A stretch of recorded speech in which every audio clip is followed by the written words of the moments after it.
Welcome to Never Shut Up. It's your boy Marcellus. Wiley. Hey, stop him. That kid's a blood. Cancel Christmas. What movie is that? Man, I'm in that zone right now. I'm taking it. This shirt just made me go there. Got love for y'all, man. And what's going to make me go here and give y'all some Friday swag away or our 100K giveaway? When we going over 100K? We at 95K right now. Oh, my God. Becky, look at her butt. Don't you? We got this right here, that Wiley jersey. Man, I'm not lying. They did they damn thing right here. Y'all need to see the stitching on this sucker right here. They got the yellow over there bordered, the blue, and the white. Imagine all that and these big old numbers, man. That's AFL days. That could be yours. Guess the exact day and time we 100K around here. Oh, but you know how we start off every show. We started off with what's up with that dude. Last night, I went to an event. Ooh, I'm going to post actually the event because it was at a home in Hollywood Hills. Long dinner table, like one of them Coming to America dinner tables. Hey, Okeem, are you okay? Yes, Father. Yes, Father. I'm like, damn. I'm like, hey, dog. Like, we all had to stand up and give like 2-minute bios on ourselves. And while we're giving back, it was a bunch of people, business people, people who have exited companies, big money people who are now giving back. So we're all there under Edward Charles Foundation and Project Transition. So it's great just meeting new people. And you're like, damn, oh, that's what you do? Oh, I heard of you. Oh, my God, you guys made a ton. And now you're ready to give back. So that was amazing. Good time out there. I ran into a few great couples. And what's uniting all of us other than synchronizing our heartbeats, like everybody is in the same respect of wanting to give to the community, give everyone the same starting line. We're all going to finish at different places. We're all not going to finish in the same space, but we all can start in the same place. Imagine a world where your background or your circumstances will not dictate how you can have an impact on your community. That's the goal, right?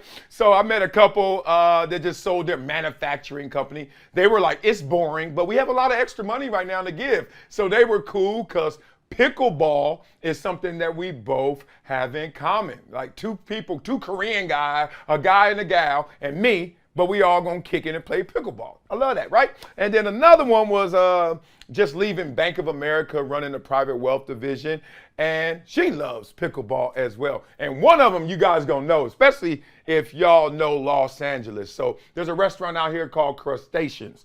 Everybody in LA, whoever lands here goes to Crustaceans for what? The garlic noodles. Oh man, they are insane. But now they're expanding. That's all I can say without getting them in trouble. But shout out to the family who was there last night as well. And guess what they like to do? Play pickleball. Everybody loved playing pickleball, so that was fun.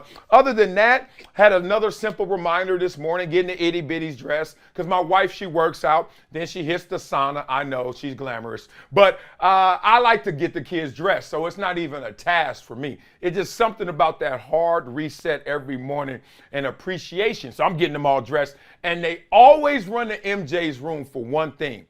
We were at the mall the other day. For $10, they had this NASA space shuttle that is connected to the ceiling that goes around in this big, huge loop. And all you do is turn it on, and the sucker spits out wind out the back engine, and it just flies around. Meow, meow. And literally, my itty bitties are doing this. That's all they do, and they will do it as long as I got that sucker on. And we all just sit there, man, just staring at space. So a lovely time right there, man, just the simple things in life. All right, let's get to something that is not so simple, even though it sounds that way. This story right here, Italy's RAI network. Y'all heard of it? Me either. They suspended a sports commentator duo over sexist and racist remarks. Whoa, let's talk through this. Lorenzo Leonarduzzi. All right, I know I butchered it. And Massimiliano Mazzucci. Sound like some sports cars. We're commentating on the female synchronized diving competition for the streaming channel RaiPlay 2. Sounds like big money, big things. I love this world, especially when I hear something that's gigantic. And I'm like, I ain't never heard of that. And they're like, yeah, we just sold for $4 billion. I'm like, damn. So they decided to focus on the physical appearance of these divers and make reference to sexual acts. Okay, you know on this channel we tell the truth, right? We're trying our best to get to group text level, but I admit Y'all lagging behind. Y'all scared. Y'all still programmed by normal media and don't understand. We can talk real and raw here because there's no right and wrongs. Just unlearn or learn. All right. So when you're watching divers, be real. Don't you look at their bodies? I know I do, because swimming, whenever I start swimming, that's when the six packs say I'm back. Whenever I get in that pool and put in some work, there is nothing harder than swimming than maybe boxing. Boxing might be the hardest work I ever had, and swimming's right by it. That's why Michael Phelps could eat 12,000 calories a day. Sucker was swimming all the time. So to me, it's not sexist to look at the women. I'm a man. I like women. And say, damn, look at her body. I look at it straight up. Track and field. I look at track athletes. I'm like, damn, she fine. Oh, and she fast? Don't you as well? All right, so I assume the women do the same. Whatever, but that ain't why they in trouble. All right, so the commentators discuss how big some of the divers were. They don't like them thick. While one of them added that whatever, they're all equally tall in bed. We in trouble now. You know, we went somewhere. We done took a leap. We done did the long jump in our thoughts and took too far. All right, so they made some more vulgar jokes about the women's willingness to have sex. Now that's problematic. This diver here, her name is Harper. She's a harp player. How do you play the harp? You got to touch it. You pinch it. I don't even get that. I ain't Italian. But then he said, cilato, right? Referencing some musical notes and a slang term used to describe a woman who wants to have sex. And that's the advantage women have over men. Women only have to know 3 notes. So then all of a sudden, everybody was like, yo, pouring in, flooding in with the complaints from the viewers, politicians, everybody. So RAI announced that they're going to have a disciplinary procedure and order the commentators to be sent home from the events. They also mimicked some Chinese people speaking Italian and also some racist comments about the men's diving competitions and mimicked the way that they were doing it as well. Okay. Y'all know I don't give a damn about that story like that. Y'all know me. There's a life lesson in here somehow, some way that I want to talk about. Now, we know a lot of the Italian and the broadcasters overseas have been getting in trouble with sexist and racist remarks of late. We all know about what happens in World Cup soccer and international soccer with a lot of their racist remarks. But we're sitting here in America a little distant from that, but we're still curious what the real is going on. Okay, here's my life lesson.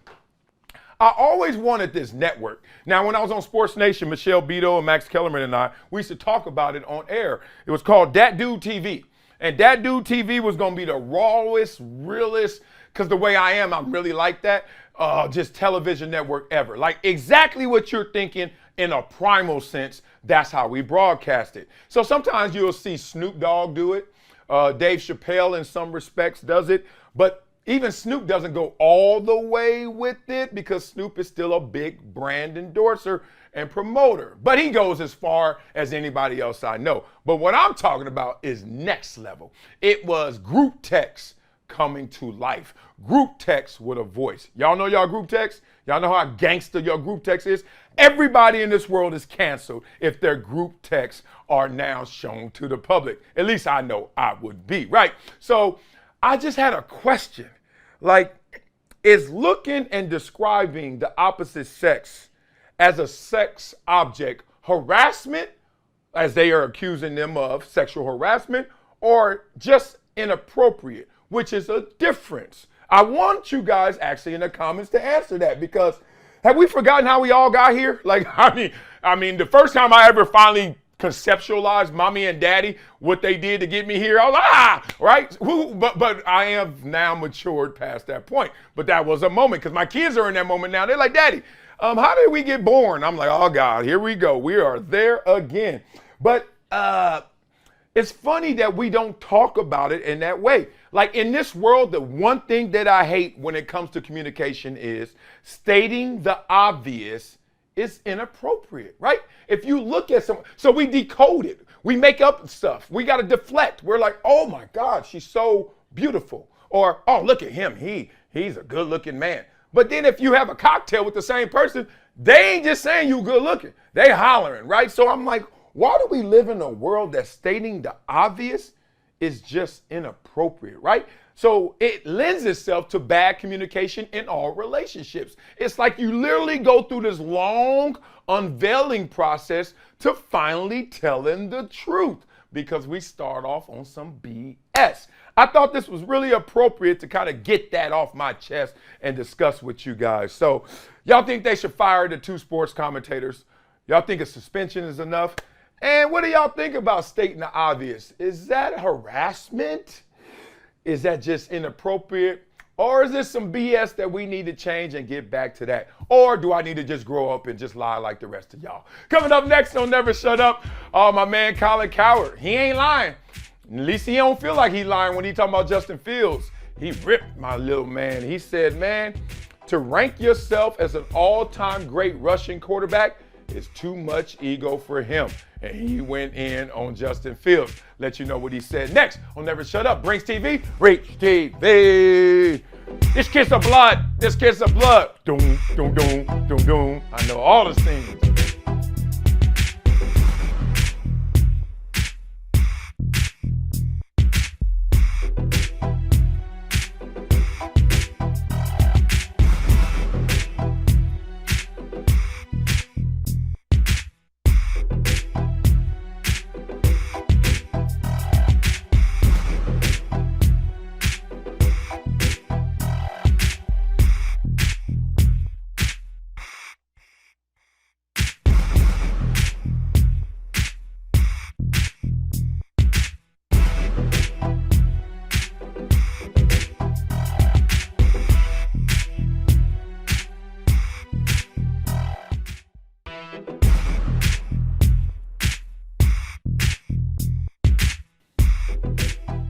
Welcome back to Never Shut Up. It's your boy Marcellus Wiley out here, right here, the man right here, looking at y'all right there. Do y'all feel connected to me like I feel connected to y'all? I really do love you guys, man. Thanks for all the love out here in these streets. And thanks for the love for this book. And somebody going to get extra love because they're going to win it on Friday's Swag Away, which is manana, where I'm from, tomorrow. And a 100K giveaway. We're 5,000 away. 5 on it. All we need somebody to put 5 on it. 5,000, right? And we go a finna, as we used to say when I grew up, a finna right there. Or you can win this jersey. Man, we're going to give it away. It is dope too, no lie. This is sweet. I miss you. I miss those playing days. I miss those muscles I used to have to fill that jersey out. All right, man. Let's talk about somebody I do miss, man. Seeing here and there. Colin Cowherd, man. I love Colin Cowherd. On the radio, dog, he has me hooked, glued. Whenever Colin's on, volume up. Can't lie about that. That dude destroys some radio. Well, he also destroyed Justin Fields. He rips him after he ranked himself as an all-time great rushing quarterback. Okay, there's a life lesson in here outside of this. So Chicago Bears quarterback Justin Fields recently made some comments anointing himself, if I do say so myself, as a top 5 rushing quarterback in NFL history. That was fast. All right, so Colin Cowherd is concerned that the 5 wins, 20 losses career quarterback could be on an alarming path towards a Baker Mayfield-esque ego, while also completely lacking any self-awareness. Cowherd on his ego and the quarterback's ego. I think all of the quarterbacks in the NFL with the most pressure is not on Dak, it's on Justin Fields. For years and years when I criticized Baker Mayfield, many of you confused ego for confidence. I thought Baker had too much ego. I thought Johnny Manziel had too much ego. Let go of my ego, right? So then he discussed more on the quarterback's confidence. He said, you say, I love my quarterback to be confident. Mahomes is, but he has self-awareness. Brady, Peyton Manning, Joe Burrow, Lamar Jackson, they have confidence. I don't see their ego. I don't love this. Justin Fields saying he's a top 5 quarterback running all time for a quarterback who was 5-20 and right now is closer to a bust than a star. Let me stop down right there. Because somehow, some way, it got inserted to a quarterback's resume, the team's win and loss record. Now, I understand the coincidence. I understand the correlation. But I don't like it when it goes to full causation of you're the reason we're good or you're the reason we're bad. Because usually the top quarterback in college is going to one of the top teams in the draft that is drafting at the top of the draft. But that means they are a sorry-ass team the year before, right? How do you get the top pick? Be sorry the year before, right? Suck for luck. Okay, now you get Andrew Luck. But guess what? He's going to an organization that kind of sucks. But Andrew Luck hits the ground running. Yay, Andrew Luck. And then there are quarterbacks that, oh man, Peyton Manning, #1 overall pick, goes to the Colts. Boo, they sorry. They were 3-13 his rookie year. Peyton Manning wasn't that great either. But guess what? Was Peyton Manning a great quarterback who just went to a bad situation, didn't have to turn around? Yes. And then there are some quarterbacks that go to bad situations and it never turns good, right? And you look at that situation, is the quarterback bad or is that situation bad, right? Anyway, all I'm saying is, why did we all of a sudden just map on all of the team success onto that one quarterback? When we've also seen quarterbacks that we don't think are so great, and then all of a sudden they have team success, and we still don't give the quarterback the love, right? Trent Dilfer sitting somewhere like, dog, where my love at, dog? You know, Brad Johnson sitting there like, where my love at then? And that's the point. All right, let me get back into this because I got more on that. So then he starts talking about other top running quarterbacks in NFL history. Lamar's the MVP. Cam Newton, MVP. Vic, 4-time Pro Bowler. Steve Young, Super Bowl winner. Justin Fields, 5-20. Damn. I got a guy with a quarterback rating in the 70s, a guy that's now hurt, and they ended last season with a 10-game losing streak. You know who else I would put in that list? Russell Wilson, you know, Super Bowl winner. If you're a great running quarterback, you win games. Okay. Whew. This is tough because you do win games, but let's talk about how those goalposts also move as you win those games. I get back to that. So he also said, I've always been 60-40 on if Justin Fields is going to succeed. I'm coming back 5% after these comments. I'm now 55-45. He's going to succeed. Boy, Colin be slicing it. He lacks a little self-awareness. I know Chicago will go crazy, but right now, Justin Fields is a bust. Oh my God, he said it. He's 5-20 with a 10-game losing streak and with a passer rating in the 70s. Last year, was he not easily the worst quarterback in that division? Sizzling over here. Aaron, it wasn't Aaron. Wasn't Goff, wasn't Kirk Cousins. Right now, he's a YouTube quarterback. His highlights are great. God dog. Woo! Lord. I don't know Justin Fields like that, so I can't even defend him to the fullest, but I'm going to do my part. Let me just say this. Colin ain't wrong, but Colin ain't right. All right, let me tell you what's wrong about this. In this world today, he just said I'm a top 5 running quarterback. And he's on pace already to do that. If he just stays healthy, wins or losses to the side, he probably will be regarded as a top 5 rushing quarterback ever. You want to know why? Look at his plays already.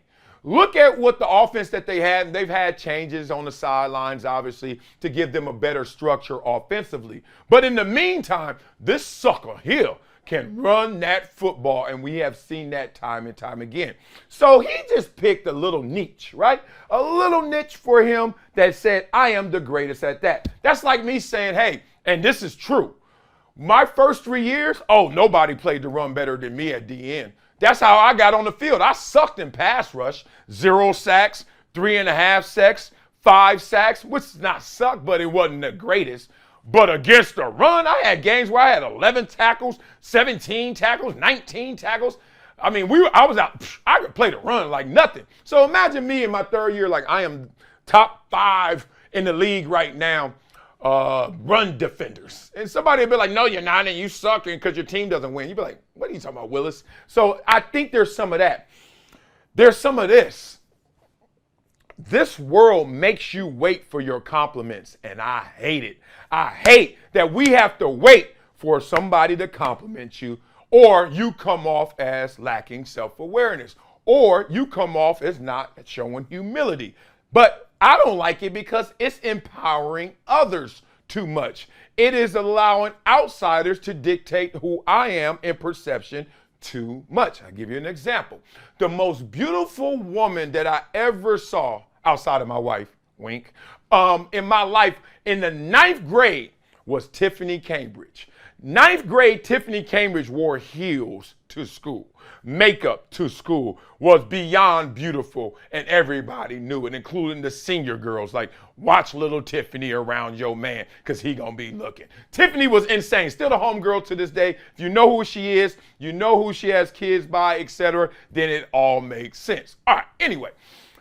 Tiffany and I were the homies. Now, I had a crush on her beyond so much that she put me in the friend zone. It's like, Marcellus, stay there and let's be besties. So we were really cool, whatever.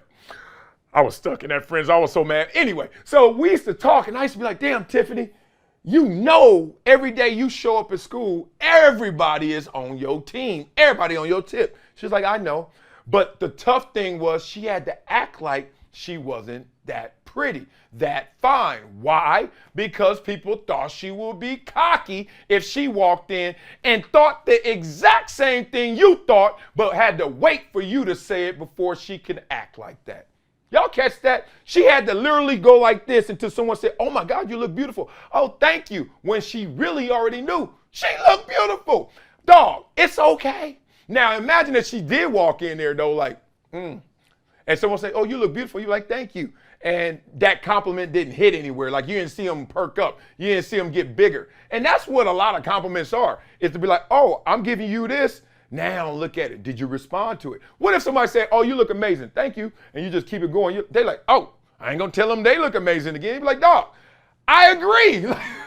So it's a whole mind game thing that she had to play just to wait for you to give her a compliment of something she already knew. Why does Justin Fields have to wait for someone else to say, you know what, I think he's like a top 5 rushing quarterback ever? Why has he got to wait? Isn't that crazy? Like, we're going to wait till he's done, Flowers gone. We doing it with LeBron. Oh, we're going to give him more flowers when he's gone. I'm like, give it to him right now. Now, y'all might be like, he giving himself these flowers, and that's the problem. And I hear some of that. But I don't like this world where Bill Parcells is the only way we think. You are what your record says you are. Okay, if that's good for quarterbacks, why isn't it good for anybody else on that field? It's the most important position. It ain't the only position. What if a quarterback plays an amazing game, which we've seen before, right? And then still loses that game because of a turnover, a fumble from a running back? Oh, I thought you are what your record says you are. You lose a game but play amazing. So I think we just got to be a little more nuanced, break the game down to segments, and let people shine. And if that person wants to actually be the one that tells you and appoints themselves to that standard, who are you to back it up? Who are you to shut it down? Let that person speak and see if the numbers support it. In the rushing game, I think the numbers support Justin Fields as being that beast. Last thing is, I don't like the fact that we move the goalposts as often as we do. Okay, so you say it's about your record. Okay, well, guess who has the second most wins at their young tenure in NFL history at quarterback? I'll wait. Lamar Jackson. Yeah. Now, with Lamar Jackson, soon you start saying second most wins, guess what they're going to say? But he ain't got over the hump. He ain't won it all. So then they move the goalposts. Dak Prescott, I think when last time I checked, he was like top 5 wins. But he ain't won it all. Okay, so first we went from win-loss record to, okay, win percentage. Now you got to win it all. So then I give you Peyton Manning. Because Peyton Manning didn't get his flowers even after he won the first one. Because y'all were like, man, well, Brady already got 3. And he just getting this one. I thought he better. And then Peyton Manning win the second one. And then we took the second one away. That Denver defense did that. Peyton wasn't that good. I'm like, dog, what are the ingredients to actually satisfy the sports critic? Because every time you check this box, it seems like they put another one there to move the goalposts into. So y'all got a problem with Fields' comments? Because I don't, because I actually see where he's coming from. Maybe y'all don't like the type that tells you who they are, but I do, because it then takes away some of the work I got to do. Or do y'all like what Colin said about him? And does his comments lean more towards ego or confidence? That's interesting, because Colin's take wasn't bad. It's just like maybe there's some room to grow where we actually allow someone to tell us exactly who they are, because the facts speak for that as well. Well, coming up next on Never Shut Up, Shannon Sharpe. in talks with ESPN about his contributor role. Wow, let me check my text, see what Shannon talking about. That's next on Never Shut Up on Brinks TV, Reads TV. Ooh, do I have something to say about this?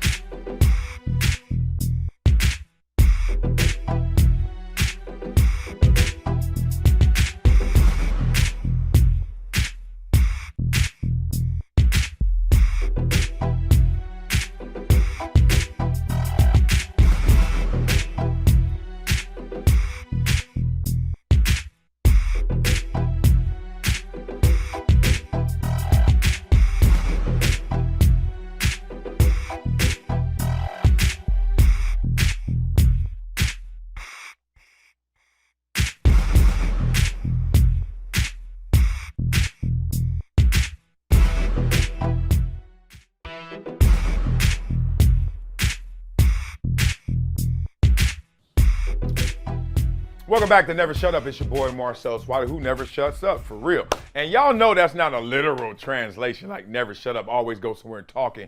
No, it's about your essence, who you are, as this world tries to tell you who you are. You know, like Colin just told Justin Fields who he is. Well, your essence needs to always tell the world how great you are, and then show that through action. So never shut up and telling the world exactly who you are. All right, y'all get that? That's love. Well, somebody's going to get this as well, which is Friday Swag Away, Never Shut Up book, or when we go over 100K, if you guess the exact day and time, the closest to it, because ain't none of y'all going to nail it, I don't think.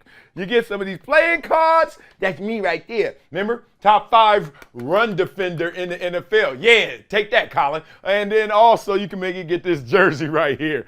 Oh, man, love. Y'all know I was top 50 NFL player for 2 years. I played 10 years and was twice top 50. That was pretty good. It wasn't big ceremonies back then like now. Like, I won Man of the Year 3 times. Guess what? Who cares?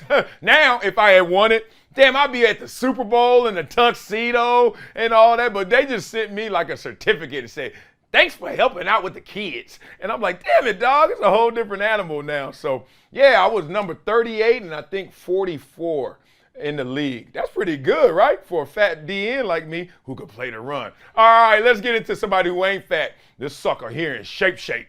His name is Shannon Sharpe, and he's in talks with ESPN about a contributor role. Let's talk through it, because the role would potentially include a spot on First Take opposite Stephen A. Smith, taking the chair once occupied by Skip Bayless, who was his former colleague, as we know, on FS1's Undisputed. So if he joins ESPN, he wouldn't be a full-time debate partner for Smith. Instead, joining the rotating panel that includes Chris Russo, Mad Dog, and Michael Irvin once he gets off a timeout. What the hell going on with that case right there? But for $100 million, I'm sure Michael Irvin is fine waiting it out. But football is coming, so hurry up and get a ruling on that. All right, so the ESPN role could also include appearances on ESPN's slate of NFL studio shows, including Sunday NFL Countdown, Monday Night Countdown, and NFL Live. Now, when I first read that, I was like, what? Well, I was like, oh, okay, and I'm going to get into it. But at first, you're like, they're going to put Shannon Sharpe kind of like in a Ryan Clark role, which is amazing, but you're going from Undisputed with Skip to the Ryan Clark role. Let's be real. Is that a promotion or demotion? It feels like demotion, right? But be careful of thinking that. All right, so a deal between ESPN and Sharpe hasn't been completed, and that Sharpe has talked with several other suitors. I do know that as facts. Over the last week, Sharpe and his representatives have had a series of meetings with other entities. All right, so Sharpe's been teasing his next destination since his departure, with FanDuel also rumored to be in the running for his services, right? And it's funny because I look at Shannon's Instagram. Man, the algorithms that's a sucker right there. I think I follow like 1,000 people. Too many, I know, I get it. But I know a lot of people too. Plus, this is the biggest group text in the world. Like, I ain't gonna be texting Shannon all the time, but I could check his gram and be like, oh, and he always got that man purse. He always got that bag, some muscles on, some shirt, some fresh outfit on, and always going in or out of a place. Like, that's his new thing. Kind of like really setting us optically to him walking into new doors, new horizons, or leaving something old into something new. That's what I've seen a lot of. Maybe you haven't seen it all. But it's interesting because we haven't seen him on air since the NBA Finals ended. And then his buyout took into effect. Okay, so I said be careful calling that a demotion because you're like, you went from full-time every single day to just once a week with Stephen A. on his terms, on his turf, and then you're going to do all the other shows which are, let's just say, subordinate to First Take in terms of platform. All right, even though Monday Night Countdown, that's big to me, but it's like in spots. It's like, all right, here we go. And it's like Shannon with 4 other people, and then they all just going to chime in. All right, go to commercial. Way more people watching that, but you're like, Shannon, how long you in that city? 3 days? You talk for 3 minutes? Okay. Or you can do the pre-games and stuff. Or you can do the panel in the morning, but then you look around, you be like, who else is on Shannon Sharpe's level on the panel? Be real. So I understand what you're saying, but here's why it's a win-win. Because Shannon Sharpe has Club Shay Shay. And Club Shay Shay is 1.2 million plus subscribers. More than that, he owns it now. He owns that. So anything he does is really a commercial blast to get him back to the home base. I think he's looking at this dynamic in this way, if it's ESPN. I'm going to use them at all of their platforms to always remind people to come back to me, Club Shay Shay, in its greatest form. Now, I'm certain if he could sit there opposite of Stephen A. every day, that probably would be the hand raised, except maybe location, right? You never know. Like Shannon had his house burglarized living in LA. Shannon from down south. Shannon like maybe don't want to go to New York or do the whole circuit. Let's admit, Stephen A. is everywhere, right? So that means Shannon may have to be everywhere, even though home base for that show is New York City. You never know how that is. But as a broadcast signal to something that he already has that's lucrative, that now is always going to be the platform for his cognac, for Club Shay Shay, the cognac, which is very important to Shannon. How do you protect that? In negotiations, ESPN may be saying we want to share or license Club Shay Shay. Kind of like what they did for Pat McAfee. We want you, McAfee, but you got to bring that over here as well. So McAfee says, okay, I will, but as long as we still keep it on YouTube for all our subscribers. Okay, let's do that. So then Pat McAfee gets his own show. Club Shay Shay, he ain't getting his own show. So you already see there's a difference in interest or leverage in this conversation than Pat McAfee, right? We'll see. Now, I got to give y'all one little birdie, and this ain't from Shay Shay. This ain't from Shannon. I know someone in the business that is negotiating a 9-figure deal from someone who is a free agent. Now, I can't say who. Want y'all to guess who. Want y'all to tell me who.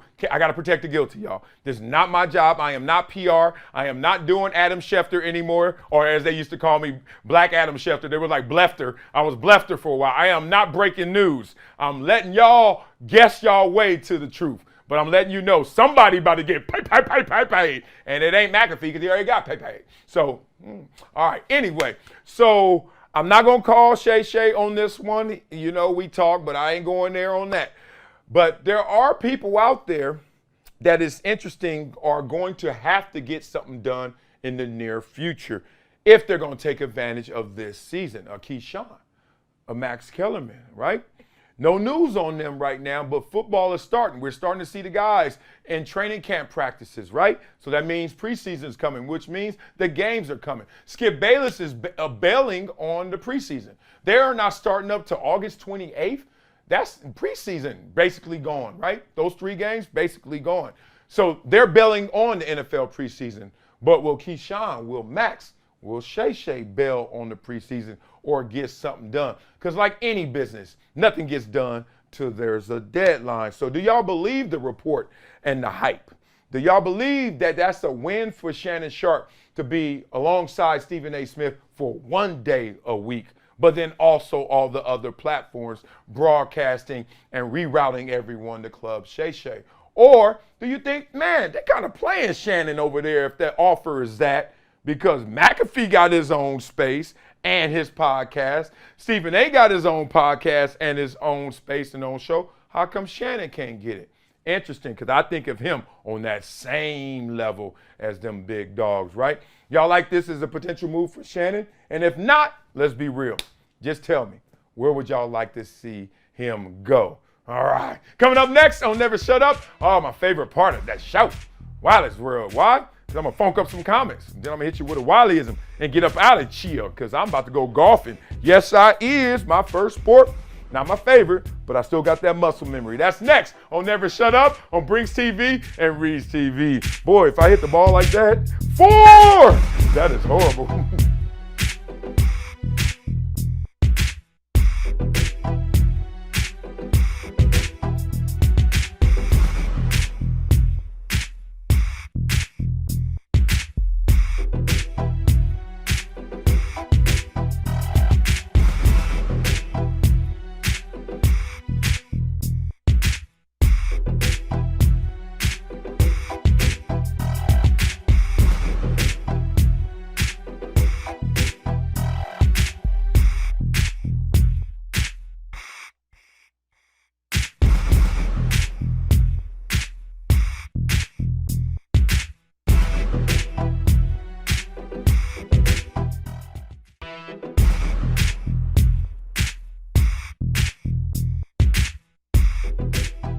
Welcome back to Never Shut Up. It's your boy Marcellus Wiley. Oh yeah, loving you guys for all the love, man.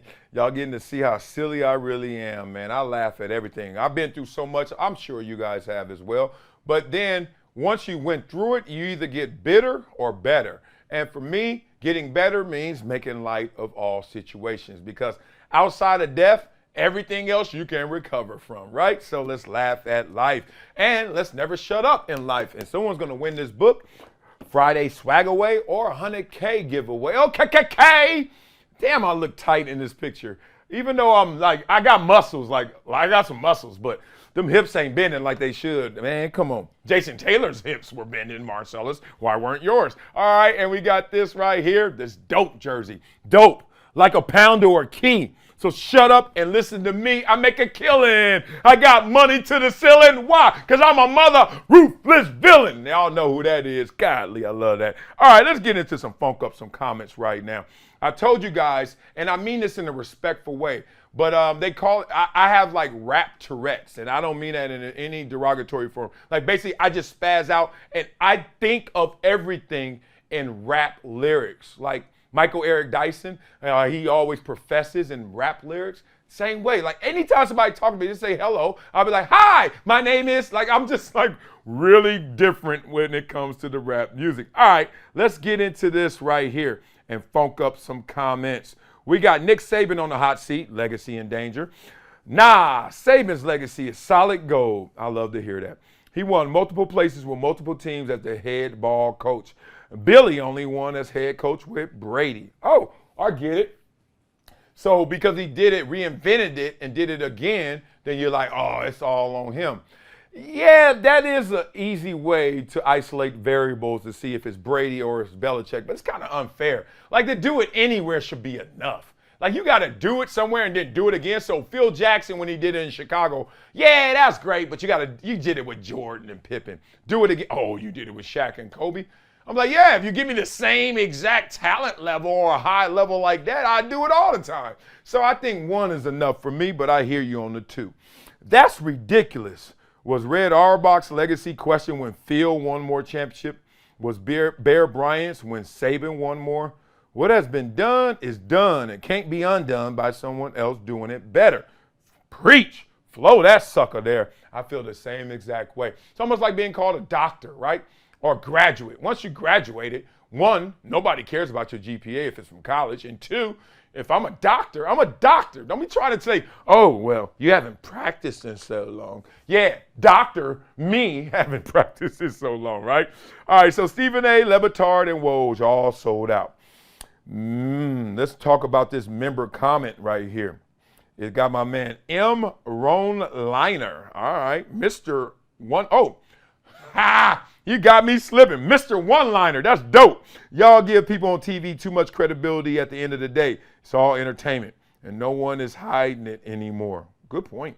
Dan had his pops reading ODB lyrics between breaks is what got people to watch his show. I forgot about that. Not his daddy reading his lyrics, but that was the nitrous to igniting that show. Like going to the commercials and Poppy over there coming out. Then they made it like a feature. Like before they would go, they would give him his 10, 15 seconds and he would flow those lyrics. Kind of like me. I got the same syndrome that Poppy got. We just got to flow our lyrics. That's dope.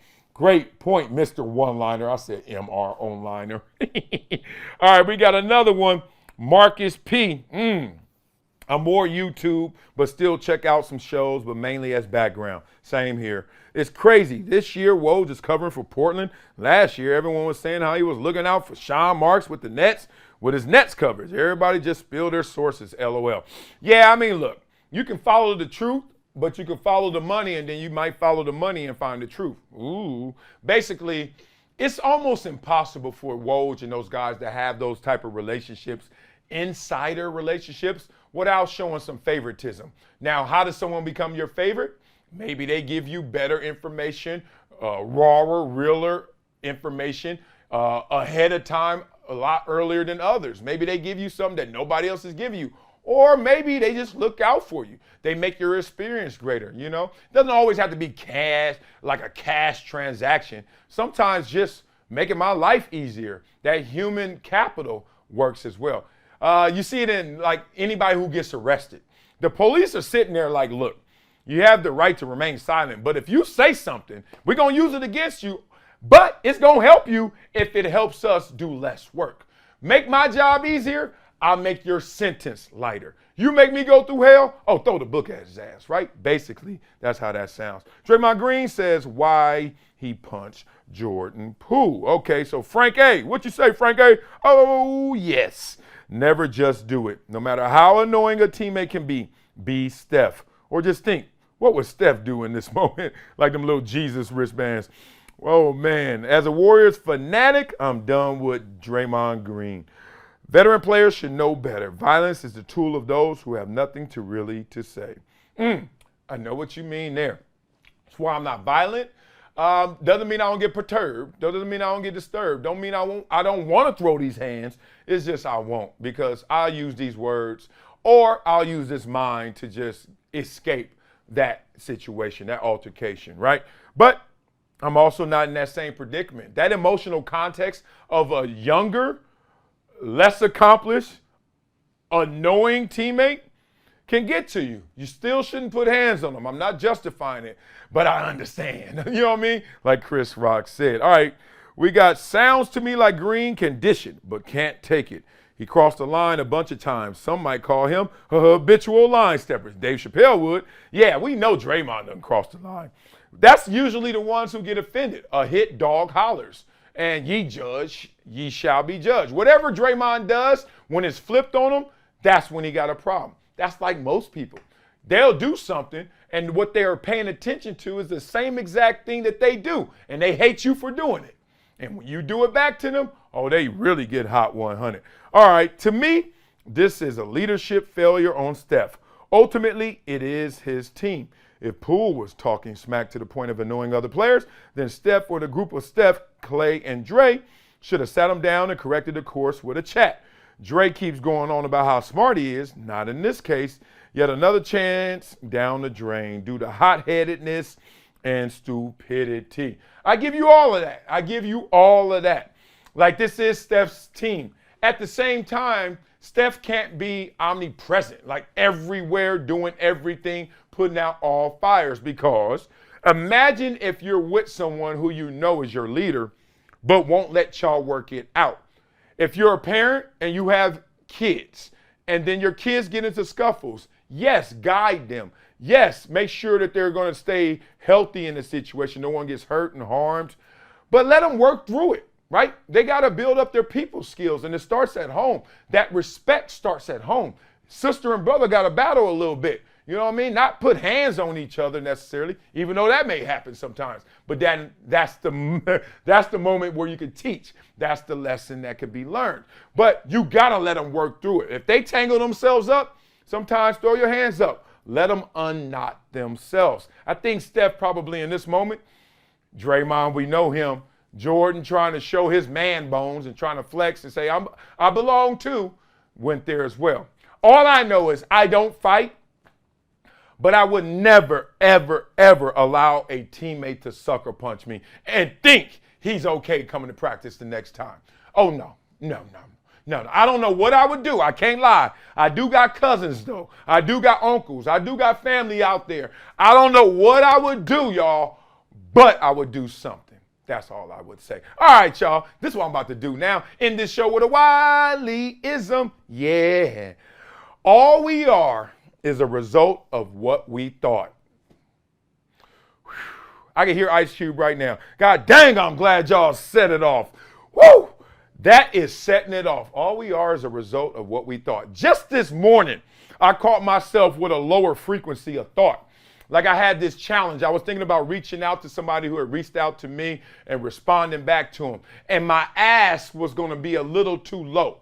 And I was like, but that's okay. That's comfortable. That's a good starting point. I'm like, but that's going to be the ending point. In any negotiation, if you start there, they're going to be like, oh, yeah, I do that all day. And it's like, damn, I should have asked for what they won't do all day. What you going to do just once a night? You know what I'm saying? Like, I need to ask a lot higher, aim for the stars. So I caught myself, had to check myself. I was like, because that could have been the reality. That could have been all I got from that situation. And it really started not from them, but from my thoughts. I was aiming too low. Tell people all the time. They'll be like, dawg, you from Compton, you from South Central, you from South LA, whatever you want to call Slauson and all that. They call it Slauson boys, some of them.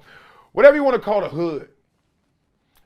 The drugs, the gangs, the poverty wasn't the worst part. Man, it was close. But I'll tell you what the worst part was. The low ambition. That people didn't have careers, they had jobs. People lived on the edge. They didn't realize their dreams. That was the worst part. And I saw candidly, intimately, a lot of that came just from their thoughts. They thought they didn't have enough, them, potential. They thought they didn't have enough, them, resources, circumstances, right? They thought that they didn't have enough, what people thought of them, their community. I was like, damn, it's a spell. It's like a spell being put on people, just mesmerizing them to think lower and to stay down and never try to be more than they are. Or be all that they can be. We know it's a challenge. Trust me. Woo! It's a challenge to try and be all you can be. But who's not up for that challenge? So just remember, whenever you're in the predicament, it's almost like dating. It's almost like saying hello. Back in the days, you had to go walk up to a woman. Hey, how you doing? My name's Marcellus, right? And I was never scared of doing that. You want to know why? Because if I don't ask her name, I am sitting here not knowing her name. I always start off with a no. And if I don't ever do it, I'm going to end up with a no. But if I do it, I got a shot at a yes. And that was my courage. It wasn't that I was braver than my boys. I just thought through it differently. I was like, dog, I'm already losing right here looking at her from this far away. Let me go say hi.